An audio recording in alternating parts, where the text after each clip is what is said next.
Hi, I'm Mindy. Welcome back to my channel today.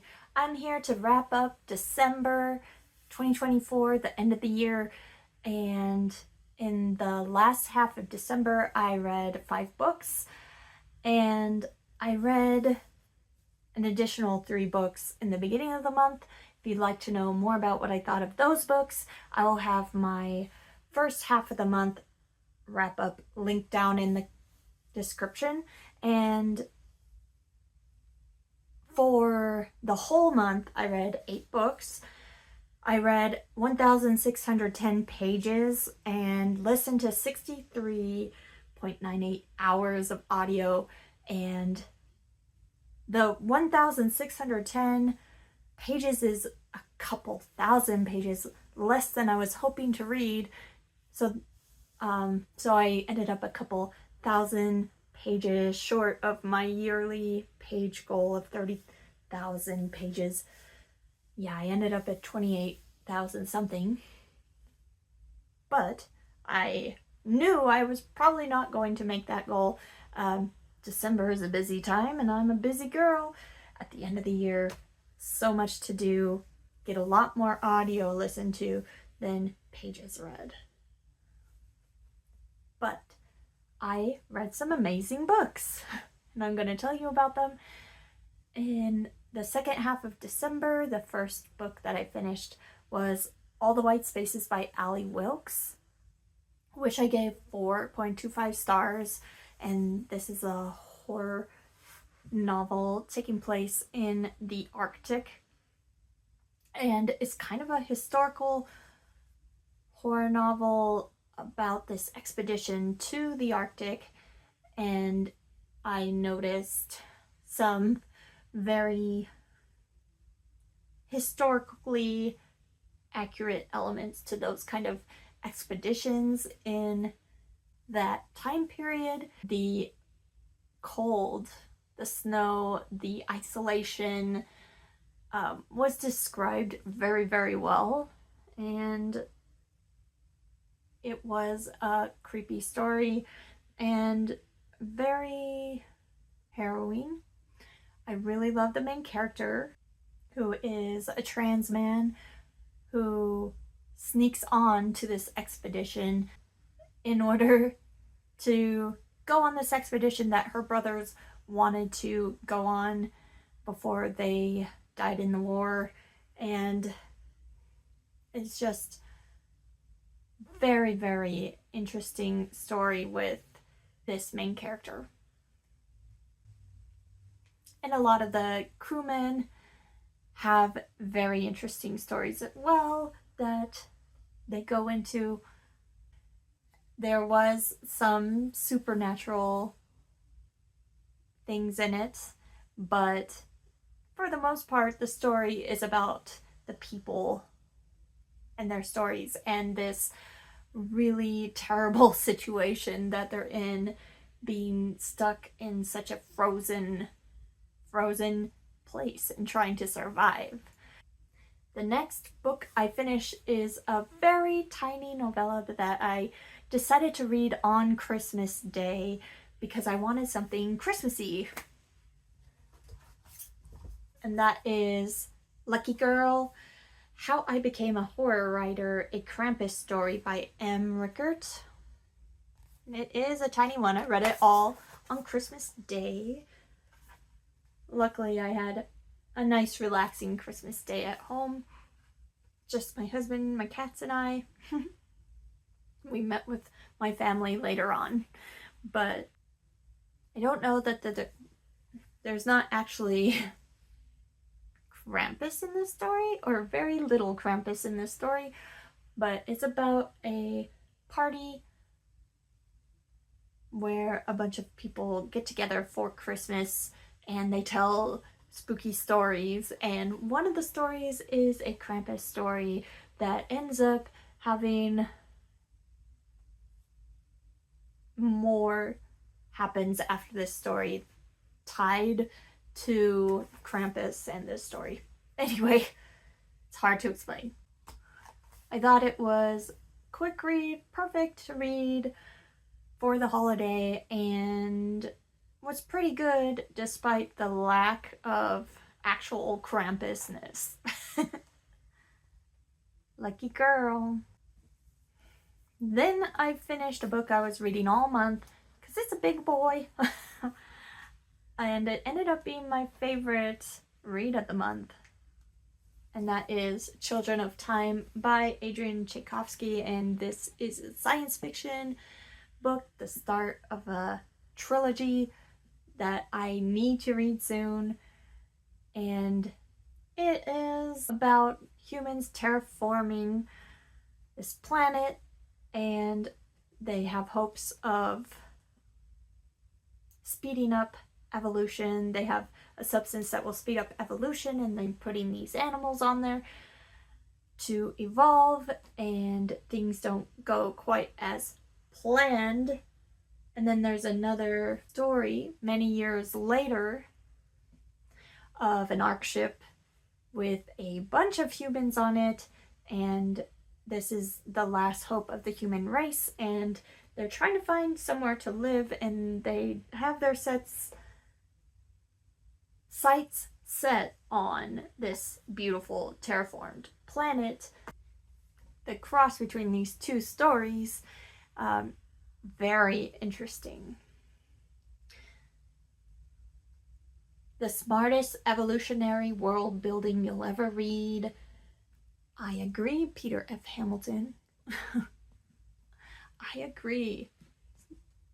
I definitely recommend that series. I can't wait to read the second book. The next book I finished was an arc for The Long Fall Up by William Ledbetter, which is a collection of science fiction short stories. They were great short stories, and they were impressive because they had a lot to say with really interesting topics in very short amount of pages. I love them.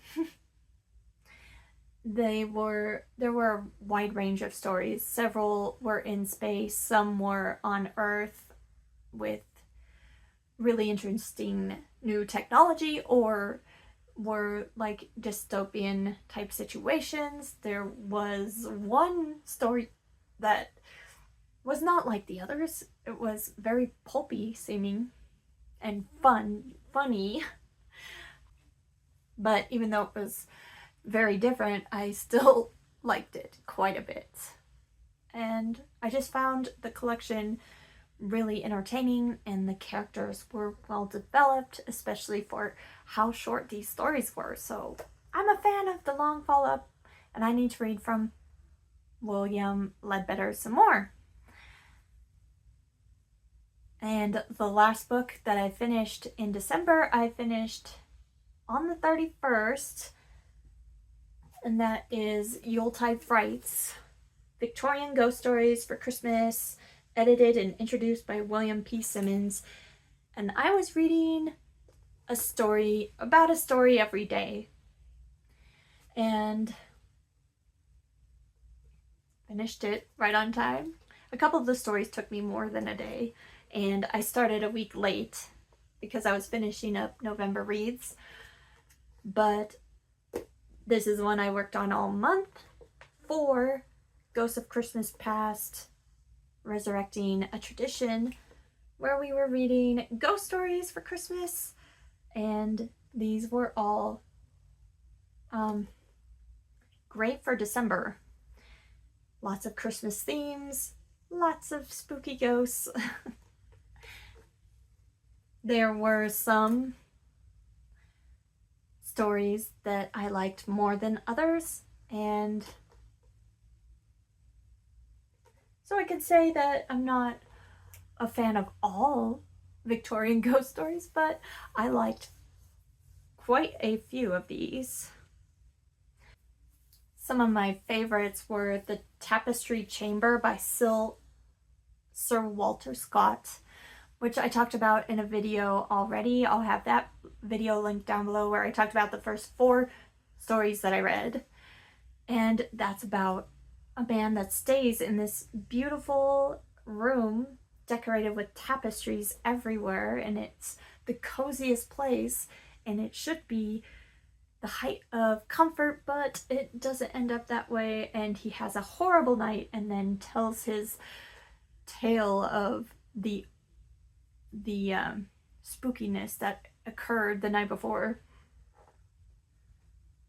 I also loved The Phantom Coach by Amelia B. Edwards, about someone who gets a ride on this coach to get out of a storm, and it is incredibly haunted and has a very spooky backstory. Let's see. I also loved The Phantom Riders by Ernest R. Suffling. A man that goes missing in a storm, and they go search for him, and they see kind of what happened. Basically see the ghosts involved recreating what happened that night.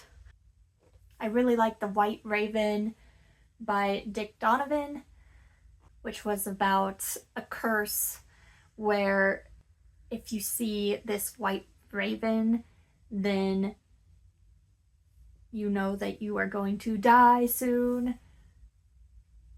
Really creepy. I really liked Wolverton Tower by Grant Allen. Wolverton Tower, this one was super creepy. It's about a man who buys Wolverton Hall, and they rebuild everything to be, the same as it was, but there's like some weird backstory on the tower, and there's like occult elements, and it is so good. It's creepy. It's a creepy story. Wolverton Tower. The Kit Bag by Algernon Blackwood was also really good.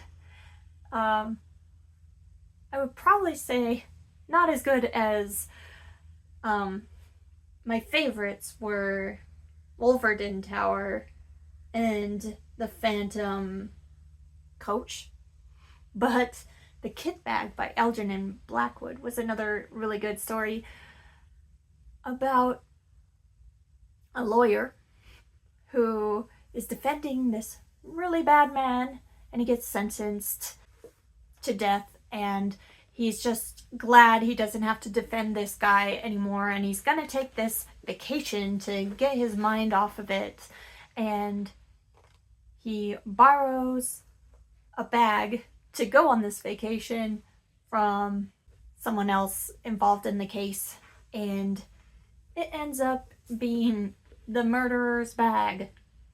Dude, you don't want that hoodoo.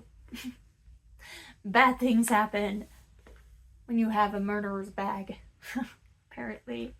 So, those were my favorite stories from this collection. There were a lot of other good ones too, and they were great stories to be reading all through December, and I love the idea of ghost stories. As a Christmas tradition, I think I'll keep it up. That is the 5 books I finished in the last half of December. Let me know if you've read these books. What did you think of them? And I will be back very soon with another book-related video. Thanks. Bye.